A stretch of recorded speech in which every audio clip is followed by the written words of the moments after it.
Okay, we're going to go ahead and get started here. Good morning or afternoon, everyone, depending on where you're tuning in from. Thanks for joining us for the third lecture of the 2020 Saturday Physics for Everyone series, sponsored by the Department of Physics here at the University of Illinois at Urbana-Champaign.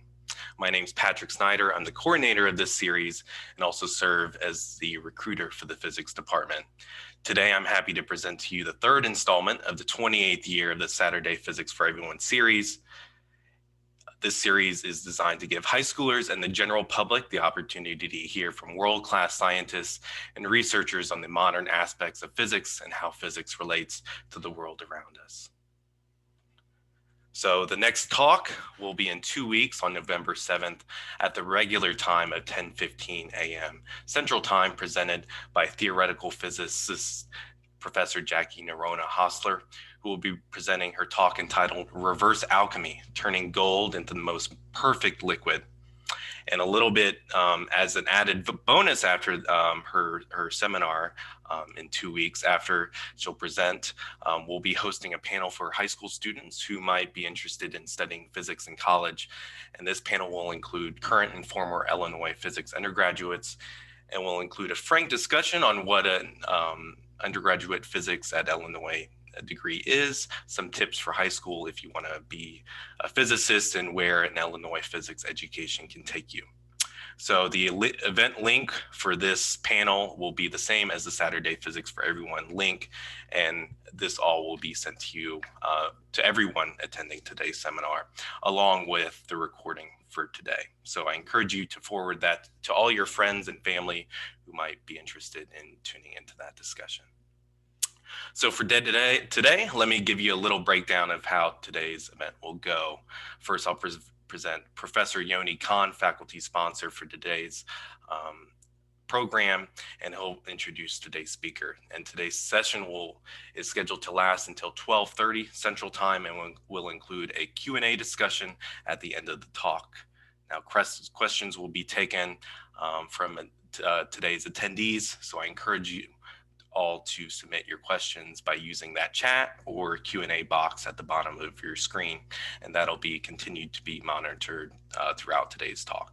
So without further ado, let me present to you theoretical physicist and faculty sponsor of today's Saturday Physics for Everyone series, Professor Yoni Khan. Thanks so much, Patrick. Well, it is my pleasure to introduce today's speaker, Professor Smitha Vishveshwara from the Department of Physics. Smitha got her undergrad degree at Cornell, later did a PhD at Santa Barbara, and in her physics life, she's known for studying interesting behavior of condensed matter systems, in particular, how electrons behave when they're trapped in 1 or 2 dimensions, which is less than the 3 dimensions that we all know and love. But ever since her undergrad, she's cultivated a very strong interest in the arts. She also studied creative writing when she was at Cornell. And recently, she's been doing a lot of really interesting interdisciplinary work in the physics department, including a course on where the arts meets physics, a theater project called Quantum Voyages, a music project also involving narrative called Quantum Rhapsodies, a dance program called A Universe in Motion, and basically any kind of visual or performing art that you can imagine. She's been involved in trying to connect that with aspects of physics. And on a personal note, I'm really interested in this because I also, in my undergrad degree, I also studied music. And so I've had a very strong interest in trying to, bridge these two aspects of my personality. And as I'm sure you'll learn from today's talk, they're actually not quite so disparate. There are a lot of really interesting connections back and forth between science and the arts. So Smitha, please take it away. So a really warm thank you to Patrick and Yoni and also Erica Smith for having me here and organizing this series. It's been nearly 10 years now since I gave a talk in this series, which means it's been going on for that long. And it's really wonderful to see that you all have been sustaining this and giving so many people an opportunity to share beautiful physics that they're excited about and relate it to the rest of the world. I also, an equally warm thank you to you all who are tuning in today. As was mentioned in one of the comments, yes, I really wish we could be together in person, pastries included. But short of that, I think in these times, it's really marvelous that we can come together in these ways. So turning to what I would like to share with you today, and as Patrick mentioned, feel free to make any comments in the chat box. He'll be monitoring that. And then at some point, I will also take questions at various moments. So coming to what I would like to share today, if I am able to progress the slides, which I could. Okay, yes. So since ancient times, the confluence of the arts and the sciences, you could go back to the ancients. For instance, the Egyptians looking at the sky envisioned goddess Nut arched across and the sun and moon traversing her body through the course of the day, all the way from these amazing ancient myths to modern day gadgets that we use, that's become so integral to us. Really, the confluence of arts and science has just led to incredible new ways, perceptive ways of understanding nature, coming up with creations that could not have happened in isolation, and so much else. I think one of my favorites is the flying machine, Da Vinci. You could think of this, if you like, as a coming together of mechanics, visual arts, anatomy, design, engineering, and the like to create this marvel. Or you could just think of that human spirit's desire to imagine, to dream, and then to create and reach for the sky and really to take flight. So this for me has been always, since I was a little kid, something really inspiring, and more. In fact, as a child, as children, and I know that we have a very young child, a 6-month-old in the audience. As children, we don't have all these boundaries. We just travel smoothly from one discipline to the other. And this used to be much more prevalent in olden days as well. Slowly we got into different compartments, but I think now there's much more a recognition of how this coming together organically can give rise to a much richer world. So now, as I said, at the national level, there's a more formal sort of understanding of that. And this is also going on at a global scale. And so I think more and more you will be seeing these kinds of confluences around you. And just as examples that have inspired me, Interstellar, well, I wish I could ask, I don't know if there's any way of hand raising, but I would have asked you at this point, how many of you have seen Interstellar? But Kip Thorne, who's actually a family friend of ours, he worked very closely with the people behind Interstellar. And in fact, and so there's this crazy scene where they go through this wormhole, and a lot of the imagination, in fact, sparked some of understanding general relativity at a deeper level. For example, if you look at the science behind Interstellar. MIT is one of many places that has a whole institute for coming together of science, art, and technology. Emergent behavior is something we talk about a lot in my profession, condensed matter physics, where individuals interacting with each other can give rise to something that no one person could have. So the wave that you see in the stadium, for example, this kind of thing actually happens in nature around us, in metals.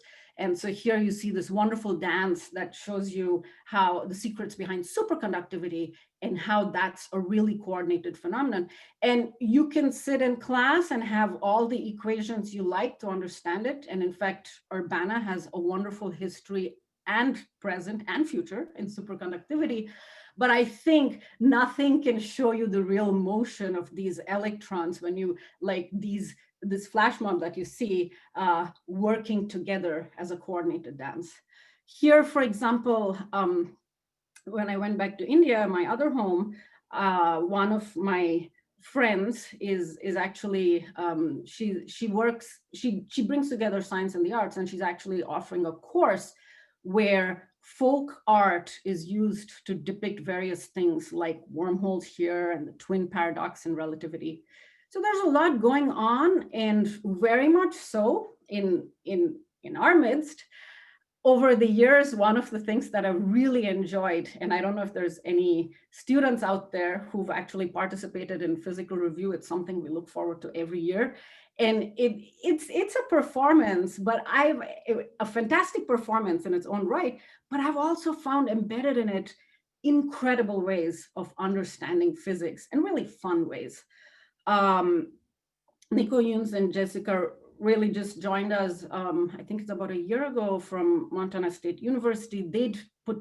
Their group had put together a wonderful festival, art science festival on celebrating Einstein.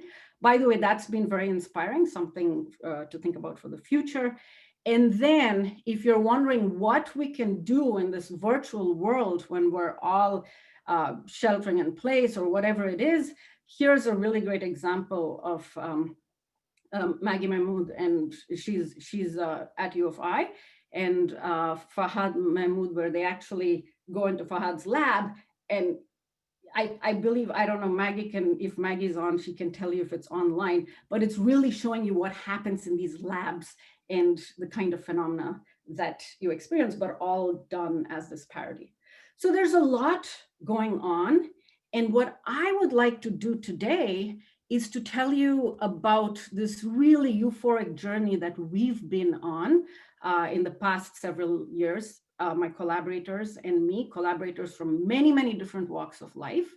And so I don't want to just recount to you what I'm hoping we can do. And the focus is on two themes: the quantum world, which is my deep love as a physicist. That's something that I've grown up studying, and the cosmos, which is another deep love, which probably began even before when I was a little child. Many of us have been fascinated with the universe around us. So what I would like to do today is I would like to take you on the journey that we've been on, and not only just recount what we've been doing, but I'm really hoping that this can be a moment that we can all take where we can actually steep into it.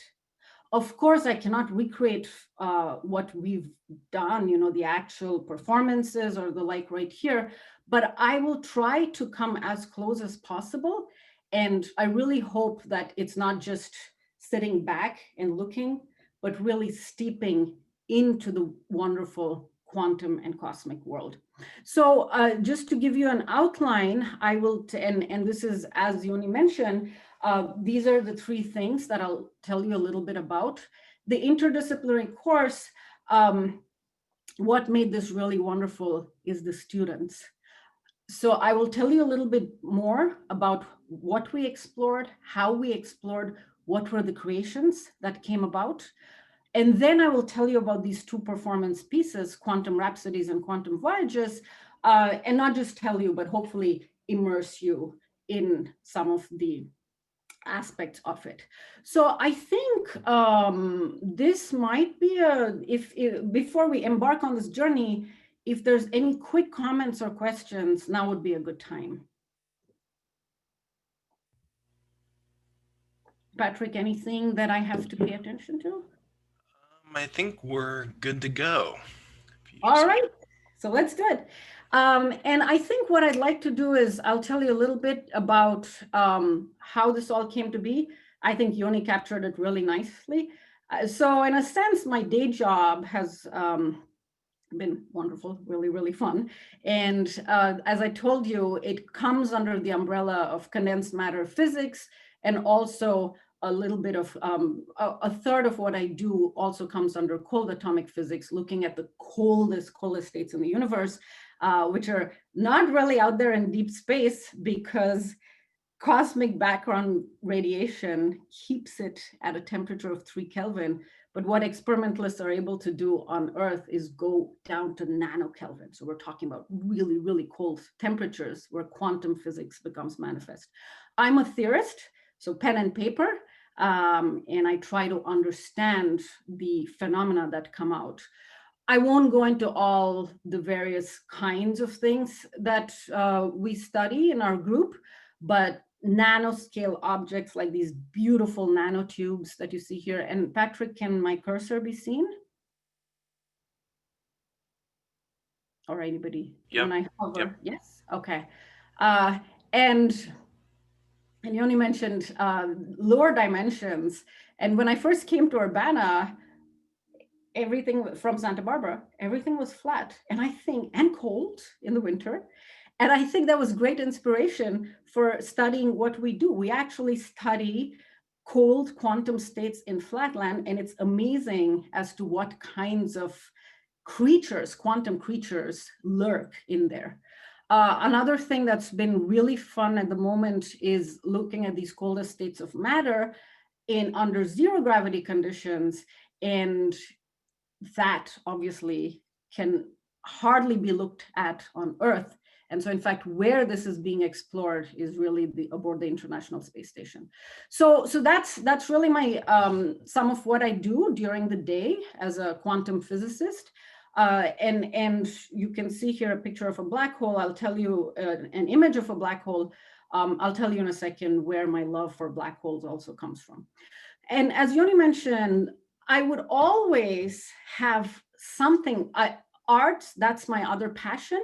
So I would always be doing something related to the arts. This, for example, is the school I went to in India, founded by a philosopher and educator, J. Krishnamurti. And to this day, we're like this. This is the teacher dancing on stage, and these are the students. Usually the teacher's not around. The students are just dancing under a banyan tree, and the stage is right underneath. So always growing up with music, dance, visual arts. There's an art village in the school. Capoeira for a few years. And then Amazon that you see here is a wonderful choir that I've belonged to and still belong to in spirit, where there's all kinds of different music, and we even have the opportunity to bring in pieces from different cultures and set those to different arrangements. So I'd always been steeped in this for most of my life, this kind of science in the day and the arts in the night. And another huge influence in my life has been my father. He was a black hole physicist, but he was also a planetarium director, general relativist and black hole physicist, studying Einstein's theory, and really exploring the physics of black holes. And by the way, one of the things to mention with black holes is that most of you probably know, more and more there's a revival of these incredible objects that Einstein's theory of general relativity predicted, including the Nobel of a few weeks back. That was for Roger Penrose, who actually was a good friend of my father. My father is no more. He passed a little over 3 years ago, nearly 4 years ago now. And to Genzel and Andrea Ghez, so Penrose, Genzel, and Andrea Ghez were the recipients for some really spectacular aspects of black hole physics. Throughout my life, I've grown up, thanks to my father, with visions of these enigmatic objects, but he also was a planetarium director who would script his own shows and work with visual artists and musicians to bring them to life, like this that you see here, Orion, I believe. And he was a writer of books, popular books, cartoonist. This is to show you all the sort of exciting and terrifying things that can happen around a black hole, like tidal forces stretching you, or the stationary limit where time seems to stop still. So these, as you can see, these are ways where you wake up, you see, oh, okay, this is what is predicted to go close to a black hole, which hopefully none of us will experience. So this is the sort of milieu that I grew up with at home.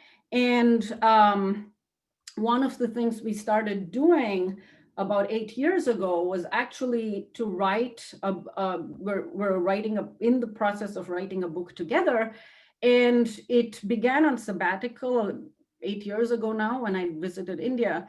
And I told him, look, Appa, I call him Appa, it's really time you told me about this Einstein's relativity and black holes in a little more serious way. And he said, okay, kid, I'll make a deal with you. In the meanwhile, you've gone off and you've studied all this quantum stuff. Why don't you tell me about that? And then, we can teach each other. And then we thought, why not do this in a broader way? Why not start writing a book? So we started writing a popular book where we were sharing the bread and butter of each of our research. And we started doing it as letters between father and daughter, him teaching relativity and me sharing quantum physics. And now with his passing, it's become all the more important for me to finish it, and it's close to being done. That was 8 years ago, and I feel like that was a moment where I thought, the arts and the writing in particular, all these are just so much a part of me that I have to try to bring it into my day job one way or the other. And our department is wonderfully open-minded. Dale Van Harlingen was the department head at the time 4 years ago. And, I said, can we create some course that gives people opportunity to explore physics concept through the arts? And so was born this course, where the arts meets physics. And this is one of the students here, Callie Roy Papas. And I'll tell you about, of course, it's been going on for 4 years, so I can't tell you everything, but let me tell you that every single student who was there was so unique, so talented, and the coming together of the projects that I'll show you in a second, I could not have imagined something like this. And it was really their spirit that every year just creates mind-blowing things, which I'll share with you now. This was one of the exhibits we had. It was at the Krannert Art Museum. But essentially, how do we go about the course? First, exposure. And I feel like not only for this course, but in any walk of life, it's important. You've got to learn who the person next to you is. You have to learn what they do, who they are. And it's the same way here, for example, with physics and the arts. So what we do is we just immerse ourselves into different scientific concepts. Here is, I will tell you more about these two black hole mergers that came together and gave off gravitational waves. This was 2017, after a huge discovery on this front that happened in 2016. So that's always been a really exciting topic for us. Superconductivity and its secrets resulting in things like levitation.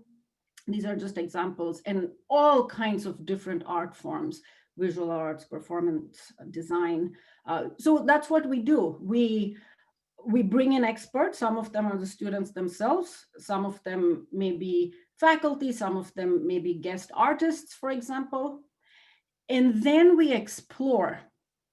So here, for example, and this is, Callie Roy is, for example, hers is one of many, many beautiful stories.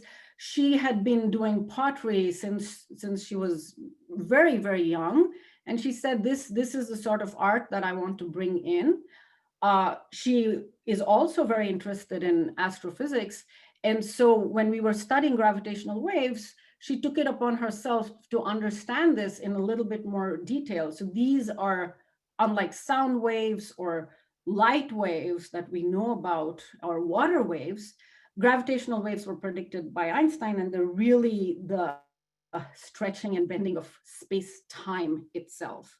So what she did really, and this you would do in an astrophysics class, but we also did it in this class where she studied the mathematical description of these waves. So she made sure she understood this at a really rigorous level. And then comes the final part, which is just expression. you've learned the science, you've learned the art, or you've figured out what art you will use. And by the way, this doesn't have to be one person. Callie Royce is just one example where she did it all. I'll show you others where it really took a group effort. So here you see her end product, and it's this wonderful bit of pottery of two inspiraling black holes giving off gravitational waves. We also watched Stu Shapiro, one of my colleagues, his group's amazing simulations to see the actual patterns.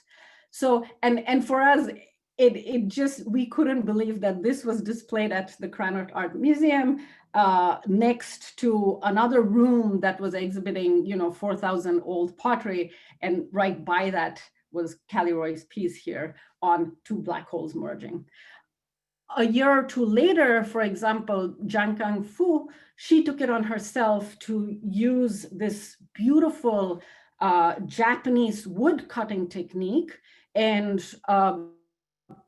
so what you see here is the depiction of the same science, but done through Japanese woodcut. And when she shared this with us, she really understood the art form well, how it's an Eastern technique, but people like Van Gogh, for example, were heavily influenced by it.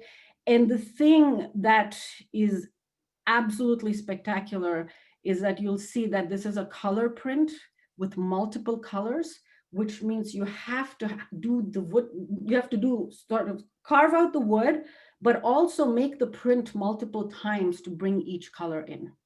So these are examples, and we can breeze through some of what we have. Sean Lang, Scale, Life and Law, and Law and Life. And you can see this was a 9-foot high mural, and it showed everything from the microscopic, so quantum physics here and thermodynamics, all the way up to the astronomical scale. And in the middle, you not only have our spherical cow, which is a joke amongst us physicists. I don't know where it is. You all can find, I see it, but you all can try to spot that cow. But also, just the human scale. And here you have a little fetus here as well. And so if you look at this whole construction with the art, the equations, the humanity, the science, it's really spectacular. It's it's almost of Michelangelo-esque proportions if you look at also the size. And like with the Sistine Chapel, we never ever saw what Sean was up to for weeks upon weeks. And then when the final revelation happened, we all really gasped to see what he had.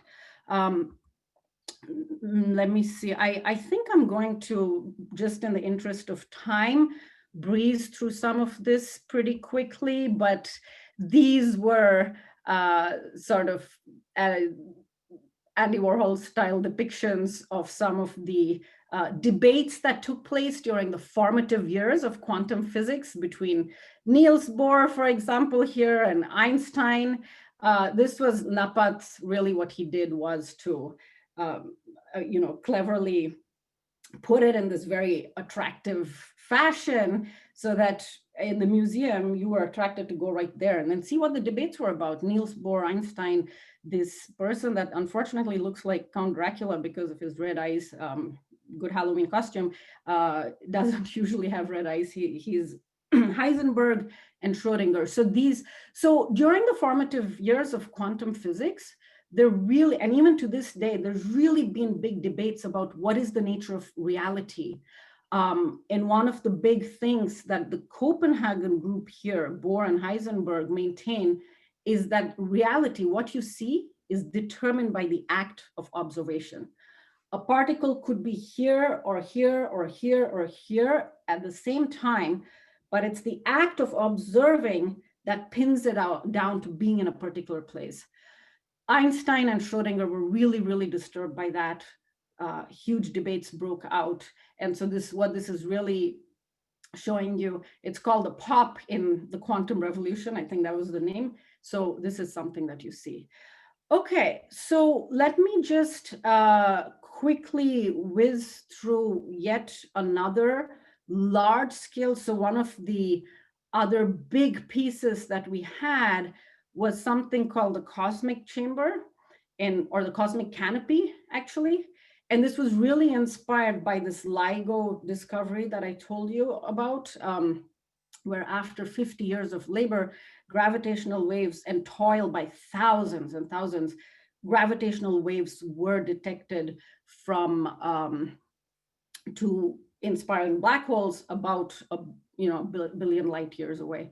So, and one of the reasons that it was very personal for me is that actually to date about 50 years ago, my father had also predicted the pattern of radiation, gravitational radiation from a single black hole, but capturing some of what the experiments saw. And he had just passed a few months ago. And so for me, that was also, this was in 2017, that was also very much on my mind. So finally, what the students created was something called the cosmic canopy. We brainstormed, we created this. They created it entirely by themselves. It was a chamber. We were a low budget operation. So we used trash bags to make this a really, really, really dark chamber. And then they actually bore 2,000 tiny little holes for optical fibers to come in. And here you can actually see how this whole chamber was being made. It was a 7-foot cube that you could walk into. And they also built this thing that we called a Hoverogram using iPads and plexiglass. So what would happen is when you enter this chamber, you would actually see black hole and galaxy mergers hovering in front of you.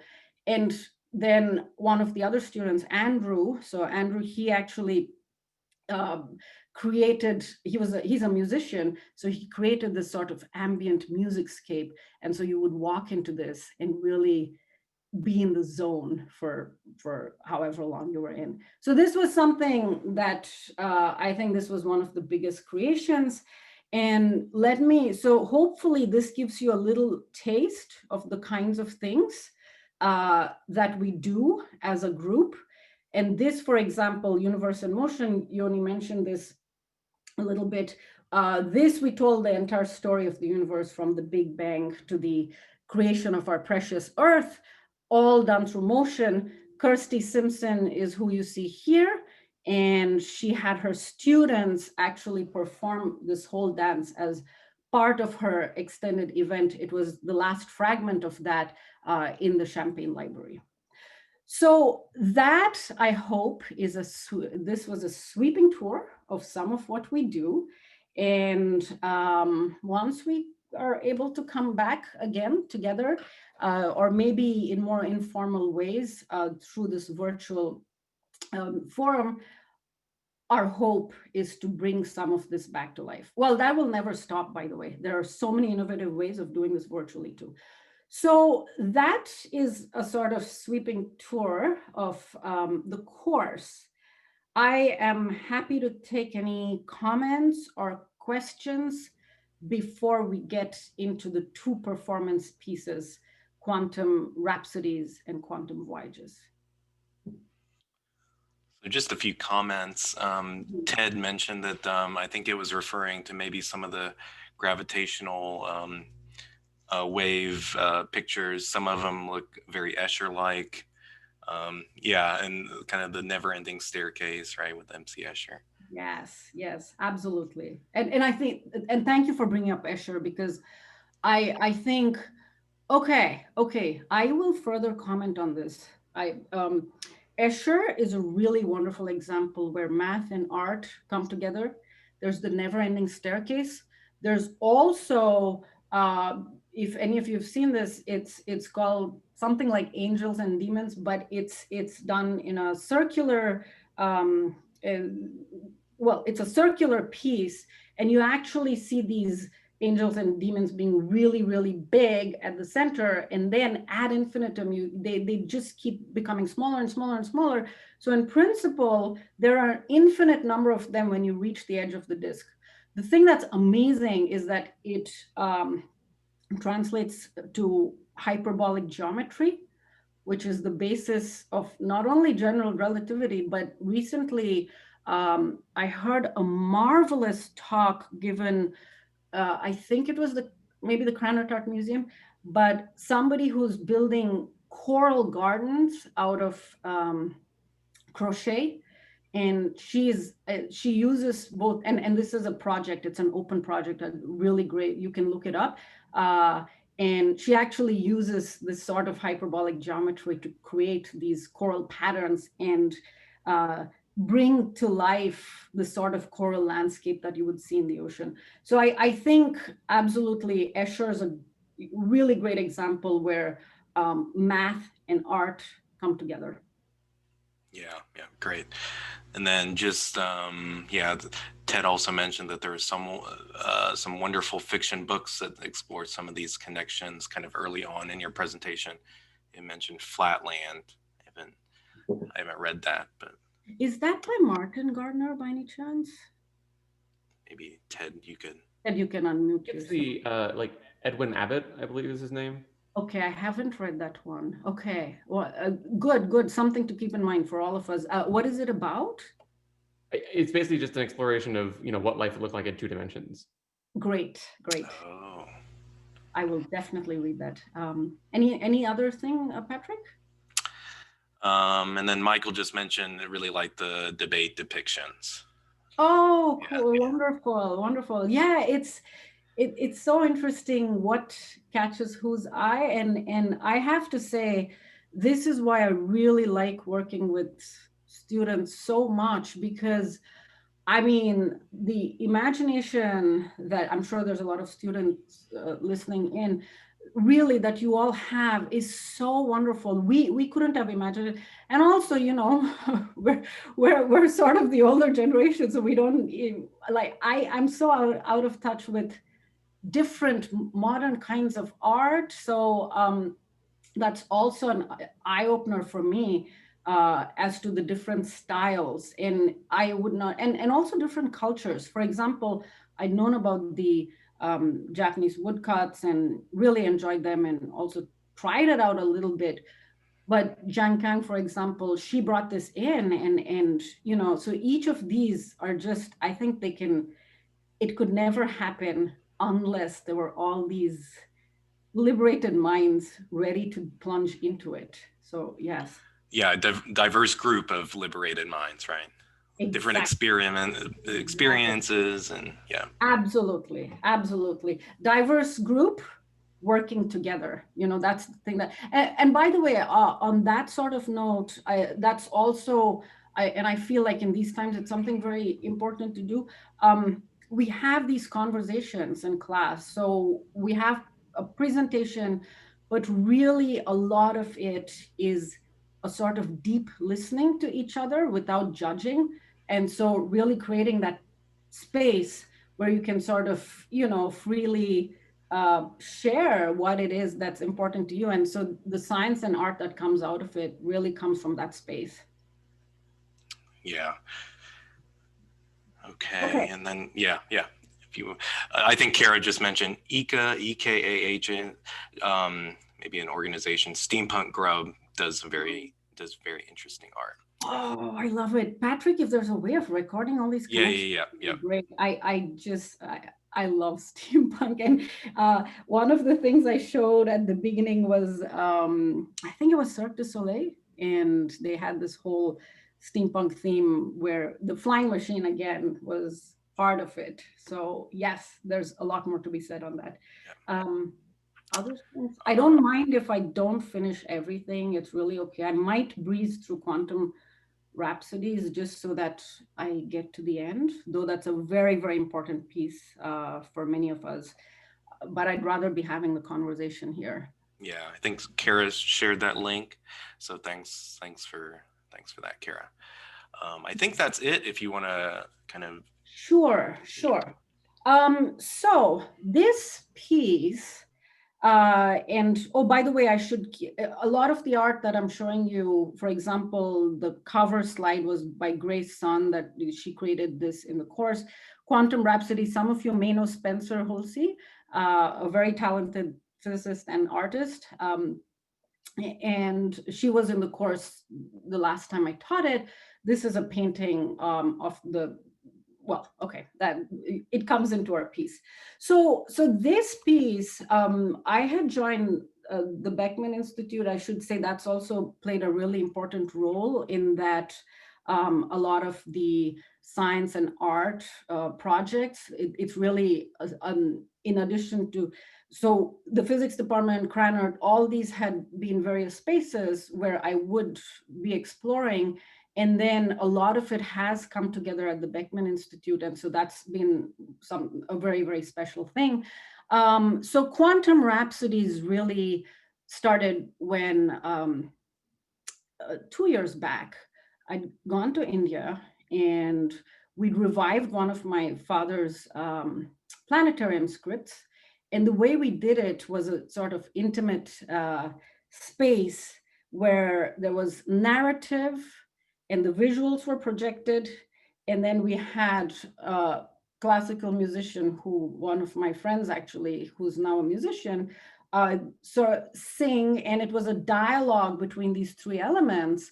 And so the idea was, well, that's the cosmos. Why not do something similar with the quantum world? And it so happened that after that, I went to Aspen, where there's the Aspen Center for Physics, next to the Aspen Music Center. And lo and behold, who should be doing the opening for one of the festivals? It was the Jupiter String Quartet, who's this amazing group based in Urbana. And I was thinking, well, why not reach out and see if they'd want to do something like this? And luckily for me, the two ladies here are sisters, and they have a brother who's a physicist. So they understood sort of some of the crazy things that go on in our minds, and also were very open to this. And then this was something that I also proposed that Beckman, Jeffrey Moore, the director, and Patricia Jones, one of the associate directors, and they were really, really welcoming of creating something like this. And so what we did, the quartet and I, there's the whole story of the quantum. It began here. So what we did was the quartet and I thought we could tell the whole story of the quantum through this narrative interspersed with the appropriate music that would evoke the mood and visuals. So this was sort of the idea. And so the quantum physics, here's really how it began. And so this is just sort of the opening of Quantum Rhapsodies. You may have gazed at a setting sun, the night sky bejeweled by stars. You may have contemplated that grand mystery. How did light come to be? What is light? How do stars shine, embers glow? At the beginning of the last century, this mystery became more and more prevalent. And it was obvious that treating light as a wave that had been done so far, it was breaking down. It needed an alternate description. And that really seeded the notion of the photon, beginning with Planck and then many others, Einstein, yet again, the man creates relativity, jumps into quantum physics. I mean, it's kind of stunning, all the different things that he studies. So with the birth of the photon was really where quantum physics started. So this piece was designed to tell that whole story. And the quartet and we worked together, interspersing narrative and music. And sometimes I'd say things like, oh, there's this sort of quirky story of de Broglie, the French duke, that said, if light can act as a particle and a wave, why not the same with matter? Why should matter just act as a particle, like a ball or something? Can it act as a wave too? And that's a whole quirky story that got us into this notion of Alice in Quantum Land. And if she shrunk really small, what would she see? Would she see us as waves? they came up with the appropriate music by, just due to you, I think. I don't know, but they would suggest pieces of music that also set the narrative. And so this was the sort of dialogue that got formed, music interspersed with narrative, beautiful, beautiful music that they would play. And that set the stage for what the visuals would be. So we brought together a team at Beckman, which was, again, many members of the physics art course, members from Beckman, and then Nick Morse is a videographer we'd worked with in the past. So all this came together. And again, in the interest of time, because I know I have only 15 minutes, let me just say, I won't read to you the passage. If you want, you can ask me later. This is the story of the quantum. I told you light as a wave, light as a particle. If you're interested, at the end, I can read to you a few more excerpts. This is on light in all its extraordinary manifestations. That's what this passage is about. And finally, we've performed it twice so far, one in this April of last year, and then October 2019. And so both of these last year, and this was part of 2 Beckman celebrations. And it was really wonderful to have this opportunity. And you can see here, this is at the Beckman Institute, this sort of tall ceiling that goes up to the skies. And you can see the Jupiter String Quartet performing here and the visuals that were developed. And my friend Latrell Bright, who I will tell you about, all these are friends. By the way, one of the things that happens through the journey is that these really, really beautiful friendships form. And so you see Latrell Bright here, who's a theater maker. She was doing the narrative. And so this was sort of one of the highlights of the creations that we've come up with. One question now for these pandemic times is there any way of taking this into the virtual form? One idea, for example, that we'd had is perhaps there could be recordings which would absolutely not replace the live performance, but put it in some kind of museum style setting. So now this is an open question, and we'll see where the next part of the Quantum Rhapsody journey takes us. And one last thing is, people wondered, why quantum rhapsodies? What is there? And they said, is it at all related to Bohemian Rhapsodies? And by the way, I should say, we thought of this name before Bohemian Rhapsodies, the movie, hit the theaters. I love Queen, by the way, and this is the group here. And anybody remember the opening lines of Bohemian Rhapsody? You can unmute yourself for this. You can even sing it if you want.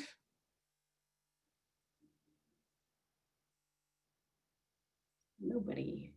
Brandon, come on. I don't know who Brandon is. I asked him to unmute. I don't know if he's going to do it. Patrick? Okay, chat box. If anybody puts it yeah, there's some chats coming in.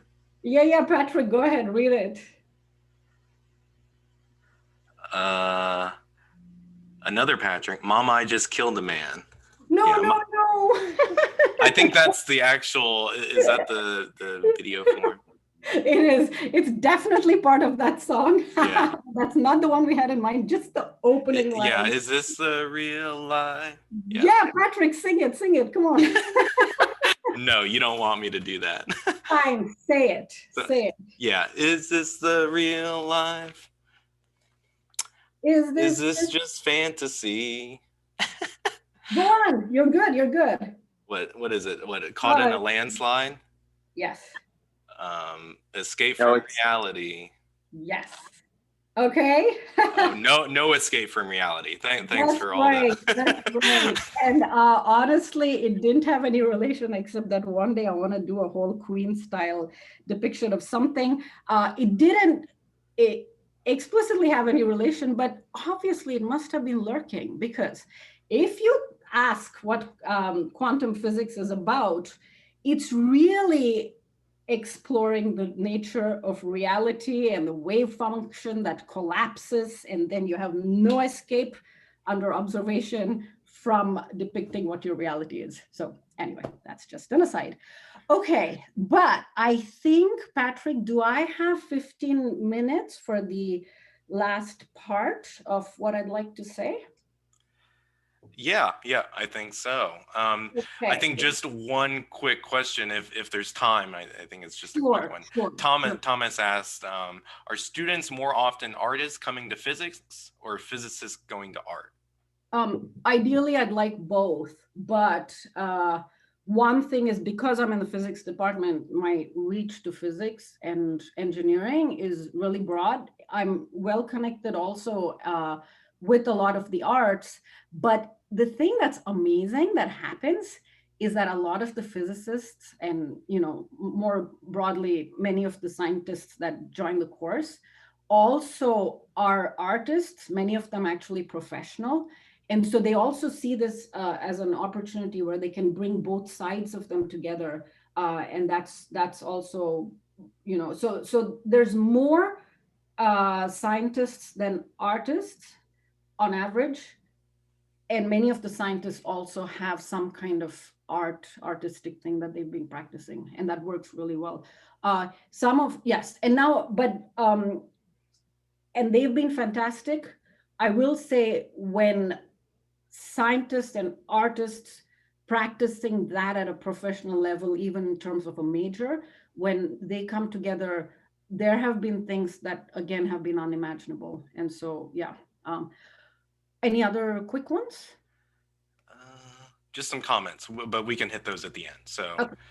So, or before quantum rhapsodies happen, actually, there was this piece, Quantum Voyages, that I created with this marvelous friend of mine, Latrell Bright. She's a theater maker. She does everything from directing to performing, scripting, devising work.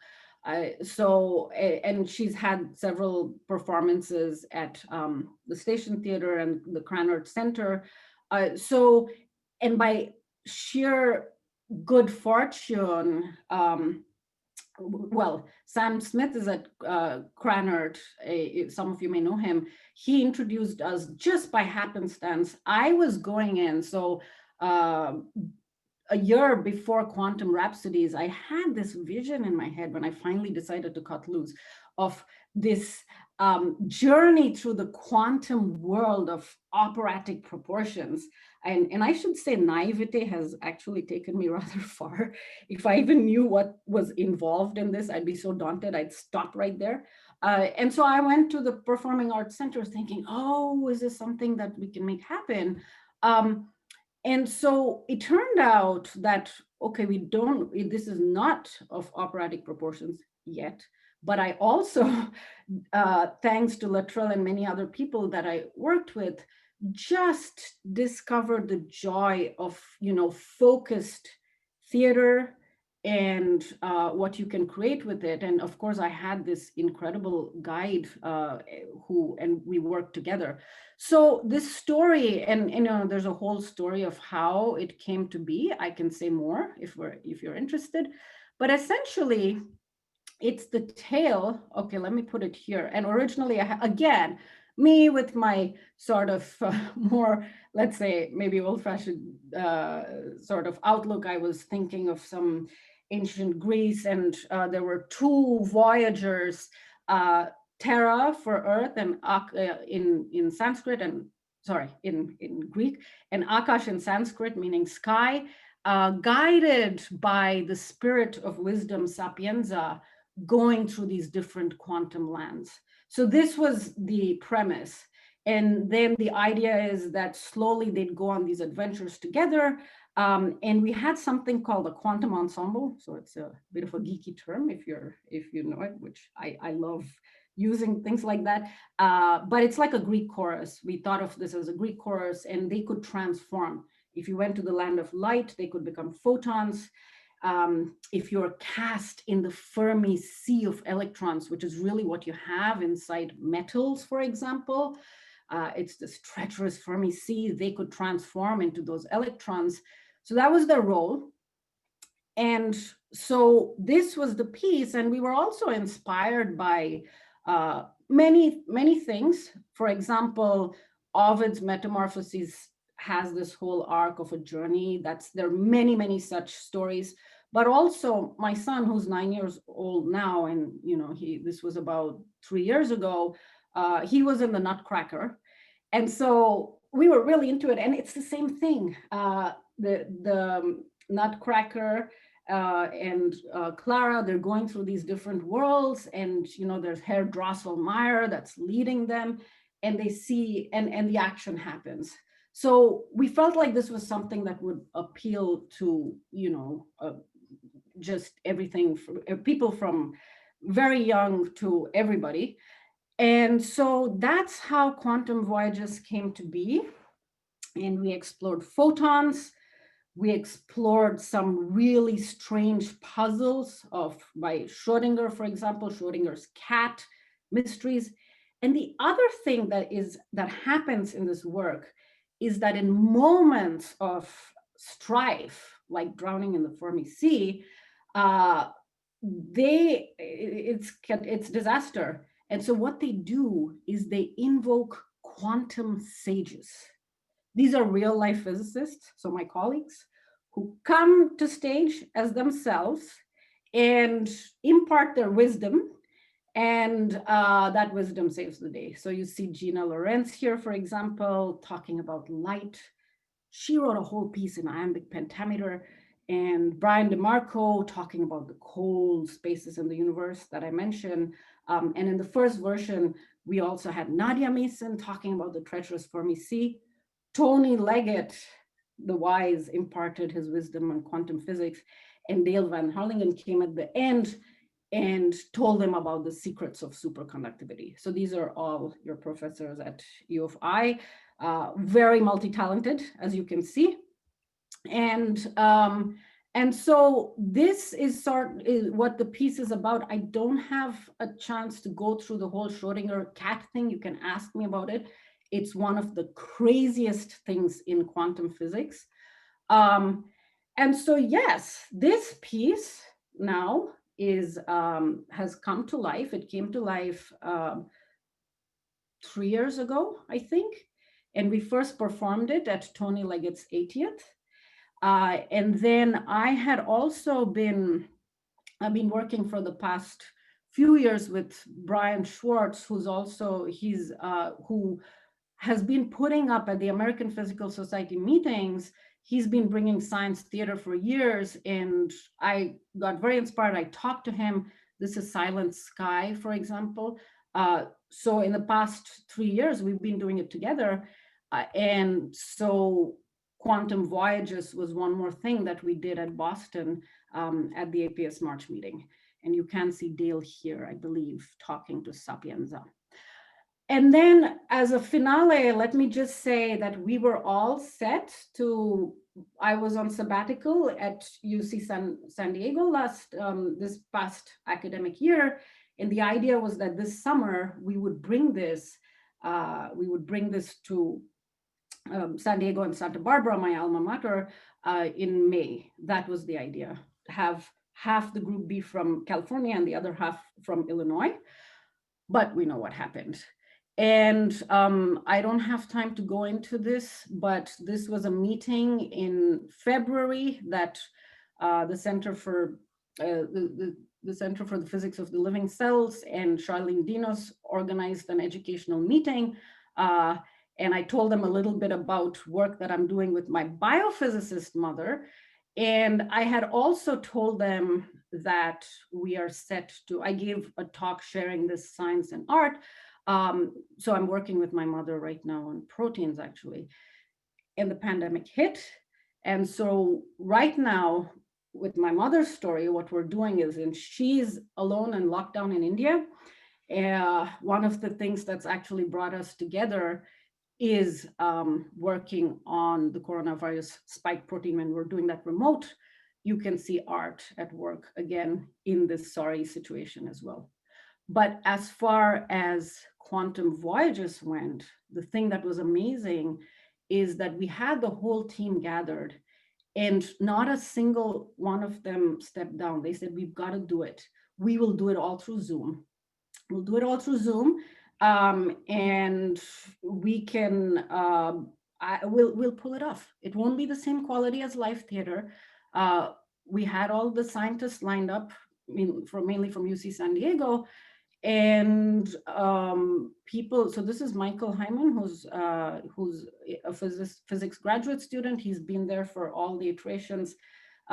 This is Lily plays Sapienza, Charlie plays Terra. This is Yizhuang Yu, who's a scientist at San Diego, and you can see the quantum ensemble dancing here as he talks about light. We made it happen, and you can see these were the sessions. Guest appearance by Britney Spears and Daniel Radcliffe. No, I'm just kidding. That was just wallpaper. But very, very talented performers coming together, talking in a vacuum. And so we made it happen, and it's online if you're interested. Patrick, you can tell me, I more or less reached the end. You can tell me whether I have a few minutes to share the opening or not of Quantum Voyages, or we could just do it when we take questions. Yep, I think it'd be good to, show a few minutes. Show a few minutes. And I think this is where I would like to end. There is a lot going on right now. New connections being formed. Lindsay Olson, who's an artist and was a resident at the Fermi Lab, she'll be talking in 2 months. We're getting together with her. We're getting together with Nancy Kavlik, who runs the Stage Theater in Chicago. There's a lot brewing. So if there's any of you out there, of course, there are challenges of the virtual world, but we, as you can see, we are making it happen. And in these times, it's all the more important that we show, we come together in the spirit of the enduring enduring power of science and art. And so that's really something that keeps me going, and these incredible connections that form in the process. So let me, finally, let me just show you the first few minutes. It will show you pre-pandemic when we had rehearsed, when we did the first few performances, and it will end with how the actual performance begins. You can just go to YouTube and you can do Quantum Voyages, and you should be able to find us on there. So here goes, just a couple of minutes, okay? That's Latrell right there.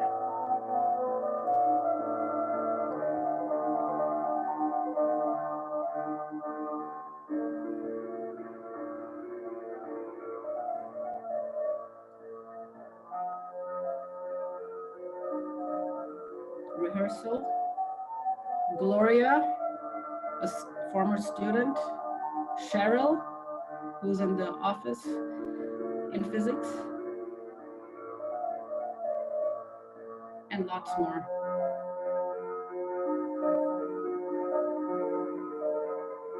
This is our rehearsal, 2018.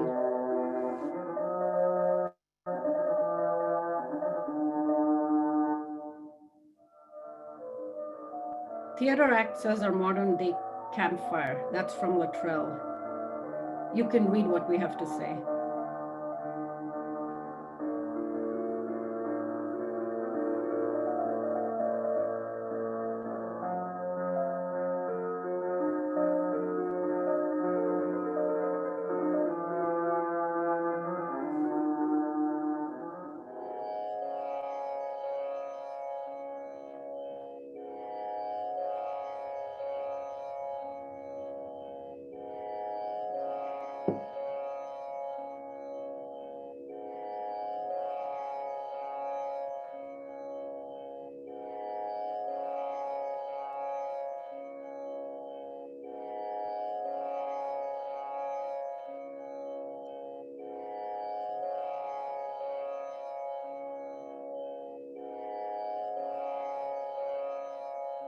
Tell us, O Muse, of those curious voyagers who traveled far and wide into the depths of the quantum world. Many realms did they visit, of manners and customs unacquainted. And time and again, they could not perceive the vastness. The depths. And so, guided they were by Sapienza, the spirit of wisdom, casting light upon these worlds. But lo, though she could illuminate, only the discoverers could enlighten. But who, oh who these discoverers? Sages. Quantum sages. real life physicists here on Zoom. and now, fellow sojourners, come ye with us on this quantum voyage. Accompany our explorers, Tara and Akash. But hark! The quantum world is one most fragile. The act of observation itself can drastically alter its state. And the manner in which you observe can change its outcome. So, sojourners, we invite you. With all else unraveling in the state of the world. Immerse yourself into the quantum world that you are made of. Observe with an indulgent, loving eye. And Just be present in the now. Okay, so that was part of it. Just be present in the now. And it really gave us a sanctuary of sorts, a beautiful space to come to. And I should say, just being here with you all, being able to share, that in itself, just knowing that we're all together is also, in a way, something so beautiful and uplifting. And also the fact that Patrick and Yoni and others are keeping this going in itself, I think is marvelous. So thank you all for being here.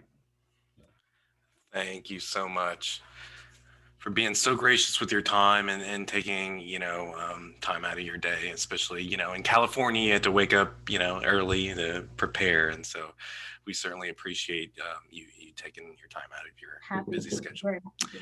And so this talk will be recorded, and I think we've pretty much answered all the questions. I think Pam, retired high school geometry, says this has been fantastic.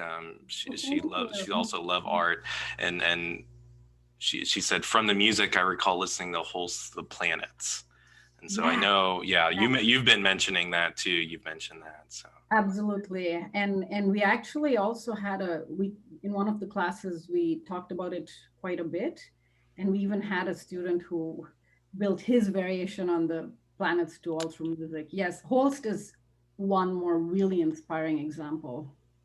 Yeah, great. So I think that's it. And so we'll call it time now. And thanks everyone for tuning in. And we continue to, encourage you to engage with us on social media, and hope to see you in 2 weeks for the next Saturday Physics for Everyone. So take care and stay safe, everyone.